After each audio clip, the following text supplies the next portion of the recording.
శ్రీకాళహస్తిలో శివరాత్రి శోభకు సంబంధించిన పూర్తి అప్డేట్స్ మా కరెస్పాండెంట్ మురళి అందిస్తారు. మురళి,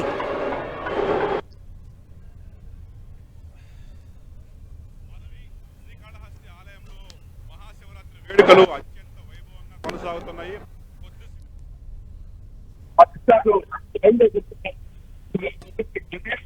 లైవ్ లో చూస్తున్నాము. గణేశ సుబ్రహ్మణ్య స్వామి సమేత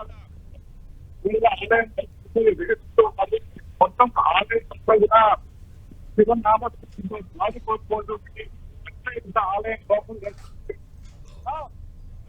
లోపల ఏర్పాట్లు చేయడం జరిగింది. భక్తులు ముఖ్యంగా ఈ ఆలయానికి దాదాపు 35,000 మంది పెద్ద ఎత్తున భక్తులు ఇక్కడికి రావడం జరిగింది. అక్కడ కూడా స్వామి దర్శనం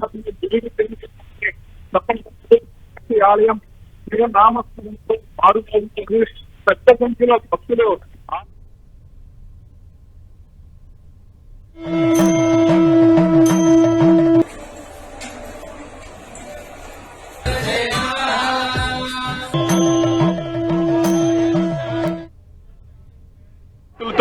కిటకిటలాడుతున్న పరిస్థితి కనిపిస్తోంది. పవిత్ర స్వర్ణముఖి నది తీరం వెలిసి ఉన్న దక్షిణ కాశీగా పేరుగాంచిన శ్రీకాళహస్తి ఆలయం మహాశివరాత్రి వేడుకలంటే చాలు అత్యంత సుందరంగా ముస్తాబోతుంది. ప్రస్తుతం ఆలయం బయట జరుగుతున్న వేడుకను మనం చూస్తున్నాం. పెద్ద సంఖ్యలో వేలాది మంది ఆలయం బయటే పూర్తిగా గుమిగూడి ఉన్న పరిస్థితి చాలా స్పష్టంగా కనిపిస్తోంది. ఒక క్యూ లైన్లు, మరోవైపు క్యూ లైన్లు చూస్తే సర్వదర్శనానికి దాదాపు 3 నుంచి 4 గంటల సమయం పట్టే పరిస్థితి చాలా స్పష్టంగా కనిపిస్తుంది. దాదాపు ఆలయం అంతా కూడా భక్తులతో నిండిపోయింది. బయట మరో కిలోమీటర్ మేర క్యూ లైన్ ఉంది. సర్వదర్శనానికి 2 నుంచి 3 గంటల సమయం పట్టే పరిస్థితి చాలా స్పష్టంగా కనిపిస్తుంది. ఇక ఉదయం 2 గంటల నుంచే ప్రత్యేక పూజలు స్వామి అమ్మవార్లకు ఆలయంలో కొనసాగుతున్నాయి. ప్రత్యేకించి మహాశివరాత్రి పర్వదినం నాడు షట్కాల పూజలు, అంటే మామూలుగా 3-4 కాలు చేస్తే 6 కాలాల పూజలు కొనసాగుతాయి. ఈ షట్కాల పూజలు ప్రస్తుతం ఆలయంలో వైభవంగా కొనసాగుతున్నాయి. భక్తులు పెద్ద సంఖ్యలో ఆలయంలో గుమిగుడి ఉన్నారు. గతంతో పోల్చుకుంటే భక్తుల సంఖ్య బాగా పెరిగింది. కొద్దిసేపటి క్రితమే శ్రీకాళహస్తి ఎమ్మెల్యే, అట్లాగే ఎవరైతే ఉన్నారో ఆలయ చైర్మన్, అట్లాగే ఆలయ అందరూ కూడా మాట్లాడడం జరిగింది. చాలా అద్భుతమైన రీతిలో కనీ వెరి ఎరుక రీతిలో ఈ దఫా ఏర్పాట్లు చేస్తున్నట్టుగా భక్తులు చెప్పడం జరిగింది. ఆలయ సిబ్బంది అంతా కూడా పూర్తి స్థాయిలో మొత్తం యంత్రాంగం కావచ్చు అందరూ కూడా పెద్ద ఎత్తున ఇక్కడ గుమిగూడు ఉన్న పరిస్థితి కనిపిస్తోంది. ఆలయం లోపల అట్లాగే బయట కూడా విశేషమైన ఏర్పాట్లు చేసి ఉన్నారు. మనతో పాటు ఆలయ చైర్మన్ సాయి ఉన్న కొట్టే సాయి, ఎట్లుందన్న భక్తుల ఎలా ఉంది ఏర్పాట్లు? చాలా బాగున్నాయండి. ఇప్పటి వరకు 35,000 మంది దర్శించుకున్నారు.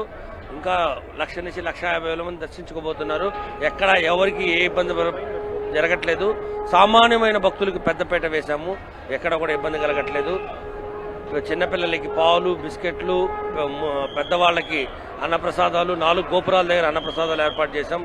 ఎక్కడికెక్కడ విఐపి లైన్ 1 లైను, సామాన్యమైన భక్తులకు 2 లైన్లుగా విభజించి ఒక్కొక్కరము మా ఆలయ బోర్డు నెంబర్స్ అందరం ముగ్గురుగా డివైడ్ అయ్యే ప్రసాదాల కాడ క్యూ లైన్ల ద్వారా వాటర్ బాటిల్స్ దగ్గర ప్రతి ఒక్క భక్తుడికి ఎటువంటి అసౌకర్యం కలగకుండా దర్శనం అయ్యేలాగా మేము తీసుకెళ్తున్నాం.